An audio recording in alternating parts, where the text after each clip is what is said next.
Hello po mga kabro, maganda pong araw sa inyong lahat. Bali po ngayon atin lang pong pag-usapan ang pagkain ng ating mga sisiw. Simula maliit pa lang, ipakita ko lang sa inyo kung ano ang ating pinakain, kung anong pangalan. Yung dito po mga kabro, yan po ang ating sisiw. Dalawang babae, mayroon pong dalawang lalaki. Kung makita na sa loob ng kulungan, no? Ayan po mga kabro, bali nandito po sa akin tabi yung aking ginagamit o ang feeds nating pinakain sa ating mga sisiw. Bali mga kabro, bago ang lahat, please follow my page nyo. Huwag kayong kalimutan mag-subscribe pala sa aking YouTube channel, mga kabro din. Yun, pakishare na lahat ng aking mga video na in-upload. Ayun, maraming salamat. Bali ito na pala ang aking ginagamit o pinapakain sa ating mga sisiw. Yan po.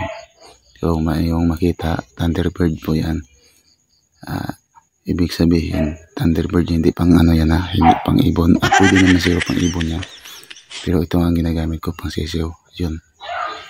Kung yung makita, nandyan yung mga lahat ng pangalan dyan. Yung baby stag, diba? Ibig sabihin baby stag, pang maliit na chicken yan. Chicken yun. Yan po mga kabro. Ayan ang ating mga pinakain sa ating mga sisiw. Yan, atin na pong pakainin ang ating sisiw para mabilis lumaki.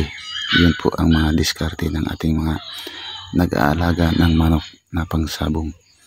Bali, ito lang muna ating palay dahil yung iba nag-itlog pa lang yung ibang inay natin.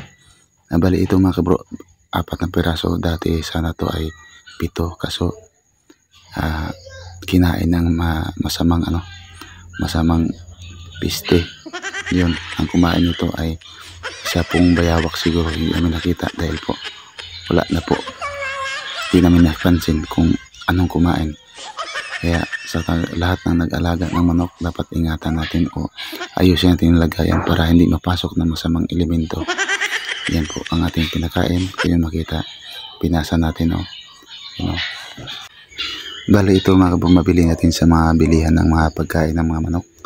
Ito po ay ang presyo nito nasa 40 mahigit o 50 pataas. Yan po ang niya, So yun makita yan.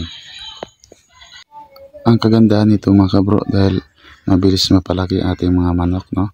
Tapos pag oras na malaki na sila, yan po ang makita natin. Ang kagandahan nito ay grabe katapang ating mga manok. Kaya yun, pag mag-alaga kayo, ito nang ipakain nyo mula maliit. Tapos pag malaki o 3 months na, panibago naman tayong pagkain. Pwede naman kayo magtanong sa binibilan nyo kung anong pagkain sa mga 3 months o 4 months. Mayroon din sila mga 4 months. Ayan po, pag abot ng mga siguro 7 months, pwede na tayo yun, inerton. Yun ang aking mga ginagamit pang pagkain sa ating mga manok. Kaya yun, lahat ng mga sabungero, alam na siguro ninyo kung anong magandang pagkain sa ating mga manok. Ayan po, ang aking lang binibidyoan yung aking pinakain na aking mga manok, kung tama po ba itong aking mga pinapakain. Pwede kayo mag-comment sa aking Facebook page, YouTube channel, para malaman ko kung anong magandang pagkain pa o i-suggest nyo kung ano pang ibang mga pinakain sa manok na pangsabong. Kaya maraming salamat sa lahat ng mga manonood nito. Ayan po, sana po ay suportahan nyo itong aking mga ginagawa. Ayan po, maraming salamat ulit. Ayan, hanggang dito lang po.